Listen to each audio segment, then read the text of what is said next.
भाई जैसे आपने नई नई थीम्स को ट्राई किया, वैसे वैसे मैं चाहता हूं कि आप नए नए प्लगइन्स को भी ट्राई करें। प्लगइन्स क्या हैं? Plugins are the gift of WordPress. क्या आपने कभी सोचा है कि why is WordPress so popular और वर्डप्रेस की एक्सेप्टेंस ग्लोबल इकोनॉमी में और ग्लोबल डिजिटल मार्केट में इतनी ज़्यादा क्यों है? भाई आखिर क्यों है कि एवरीवन जस्ट लव्स वर्डप्रेस? वो इसलिए because WordPress gives anyone the ability to change functionality or add new features without writing any line of code and with just a single click.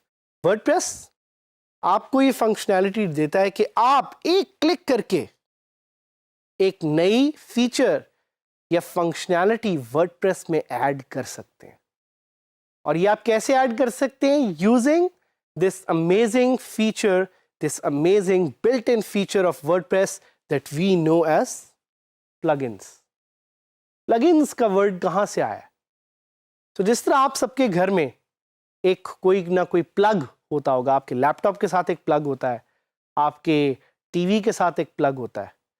सो जब आप उस टीवी के प्लग को plug in कर देते हैं सॉकेट में, इलेक्ट्रिकल सॉकेट में, सो इट गोज ऑनलाइन। उसी तरह वर्डप्रेस में there are small software, small files that you just plug into WordPress and they give you a new functionality. So this is what plugins are. अब आप हो सकता है आगे पूछें कि किस तरह के plugins exist करते हैं। पूछना तो नहीं चाहिए वैसे आपको, क्योंकि आपको plugins के बारे में ऑलरेडी बहुत कुछ पता है और आपने अभी तक बेतहाशा न्यू plugins ट्राई कर लिए होंगे। बल्कि आपसे मैं पूछना चाहूंगा कि कौन से नए प्लगइन्स आपने ट्राई किए? Have you tried the Google sitemap plugin? Have you tried the SEO plugin? Have you tried the spam control plugin? इतने ज्यादा प्लगइन हैं, हजारों में, लाखों में। आपके पास शायद इतना टाइम भी ना हो जितने प्लगइन्स अवेलेबल हैं। इसीलिए you have to be very cautious and you have to be very specific कि कौन से plugins हैं जिनको आप ट्राई करेंगे और जिनको आप यूज़ करेंगे और जिनको आप अपनी कम्युनिटी के साथ शेयर करेंगे। पर एक चीज़ याद रखिएगा कि what is the difference between themes and plugins? themes और plugins में आखिर फ़र्क क्या है? themes change the appearance of a WordPress website, while plugins change the functionality of a WordPress website. तो मैं आपसे कुछ क्वेश्चंस पूछता हूं, आपका एक मिनी क्विज हो जाए and let's see what you answer. अगर आपने अपनी वर्डप्रेस की वेबसाइट में गूगल एनालिटिक्स ऐड करनी है तो do you need a theme और do you need a plugin? Well, you need a plugin unless you have a theme which allows to do that. इसी तरह अगर आपने अपनी वेबसाइट में एक एड कोड ऐड करना है, एक एडवर्टाइजिंग कोड जो कि एडसेंस का हो सकता है, इन्फोलिंक्स का हो सकता है, तो उसके लिए आप क्या यूज़ करेंगे? You will again use a plugin. भाई अगर आपने अपनी साइट की एसईओ बेहतर करनी है तो आप क्या करेंगे? Will you use a theme और will you use a plugin? You will obviously use a plugin. So plugins have this innate power of giving you new functionality at your fingertips. And it's very easy to get carried away and install a lot of plugins, but मेरी आपको ये suggestion है कि आप अपनी website पे 15 या 20 से ज़्यादा active plugins एक वक्त में ना रखें. They can disturb the performance of your website. Every new plugin that you add demands some kind of resources from your web server, from your hosting server. इसीलिए आई वुड हाईली रिकमेंड कि please 15 या 20 से ज़्यादा plugins ना add करें. In fact I would highly recommend कि आप 10 से ज़्यादा प्लगइन्स ना यूज़ करें and try to find other ways of adding functionality instead of using plugins. और जैसा कि थीम्स के बारे में मैंने आपको बताया था कि थीम्स को आप बेच सकते हैं, इसी तरह प्लगइन्स को भी आप बेच सकते हैं. मैंने आपको इस कोर्स में वर्डप्रेस के एक सुपर हीरो जिनका नाम है अदनान, उनसे मिलवाया.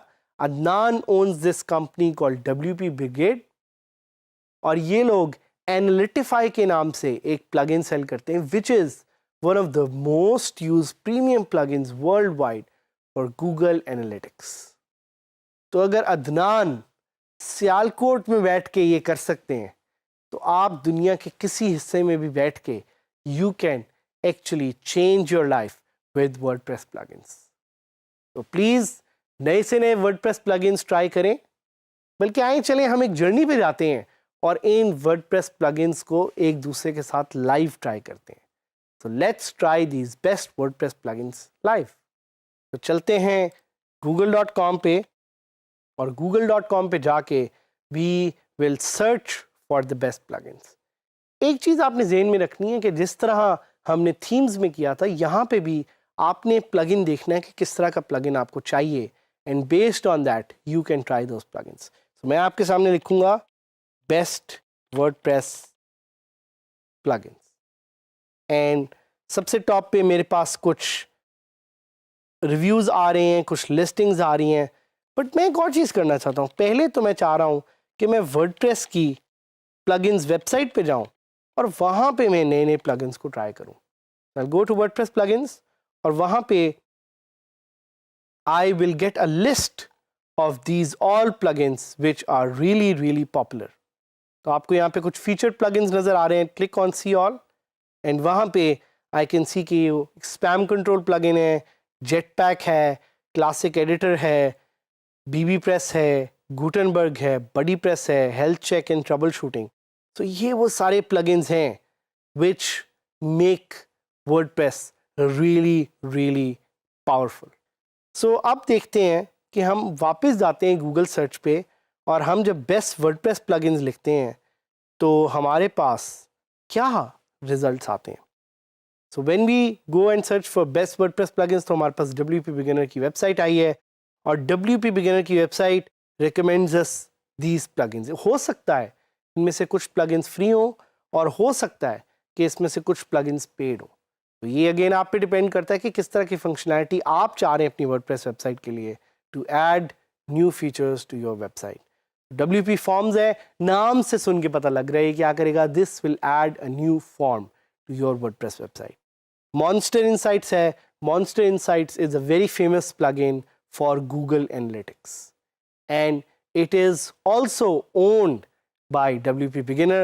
तो ये उनके पूरे ग्रुप की एक है चीज़. Opt-in Master नाम सुन के पता लग रहा है. It gives you the functionality to get email leads from your customers, your users. Constant Contact obviously नाम सुन के आइडिया हो रहा है कि this plugin is about adding a contact form. Sucuri, I have no idea what this word means, but I know what this plugin is. Sucuri adds a firewall, a security measure to your website. Backup Buddy is another plugin which allows you to create good backups. Yoast SEO, आपने अभी तक इसको try किया होगा, इसके बारे में सुना होगा, इसको हम थोड़ा सा डिटेल में भी देखेंगे. और Yoast SEO is a search engine optimization plugin which adds a functionality to your website जिससे आप बड़े easily अपनी साइट की SEO को मैनेज कर सकते हैं. W3 Total Cache, आपको नाम सुन के आइडिया हो रहा है. This is a cache plugin. This allows you to have a speedy website. Seedprod, मैं पहली दफ़ा नाम सुन रहा हूँ, but Seedprod allows you to add a coming soon and maintenance page to your WordPress website. So कुछ plugins हैं जो आपको पहली दफ़ा देखने को मिलेंगे, कुछ प्लगइन्स आपकी नज़र से गुजरे होंगे. WordPress is a community-based software. It's a community-based platform, and that's why you will get to see new plugins, you will get to try new plugins. हो सकता है कुछ ऐसे plugins आपके सामने आए जो आपने कभी पहले ना सुने हो ना देखे हो. Envira, Gallery, MemberPress, अगर आपने members ऐड करने हैं, शेयर्ड काउंट्स, अगर आपने अपने अकाउंट्स को फ्लॉन्ट करना है, लर्न डैश, हमने इसका जिक्र पहले भी किया था, इज़ फॉर क्रिएटिंग कोर्सेज। तो ये आप देख सकते हैं कि इस तरह के डिफरेंट प्लगइन्स हैं। FAQs आपने ऐड करने हैं, उसके लिए प्लगइन है। हेडर एंड फुटर ऐड करना है। अगर आपने नई तरह का CSS ऐड करना है तो उसके लिए you have CSS hero available. Beaver Builder, very famous plugin if you want to create a builder site, मतलब आपको बगैर कोड ऐड किए हुए अगर आप ड्रैग एंड ड्रॉप से अपनी साइट बिल्ड करना चाहते हैं, so Beaver Builder is another option. Google Apps for Work, ये एक obviously Google का suite है which allows you to add different functionality to your website. FreshBooks, SCMrush, all-in-one schema, rich snippets, BirchPress, MaxCDN, Slack, आपने नाम सुना होगा, it's a popular software.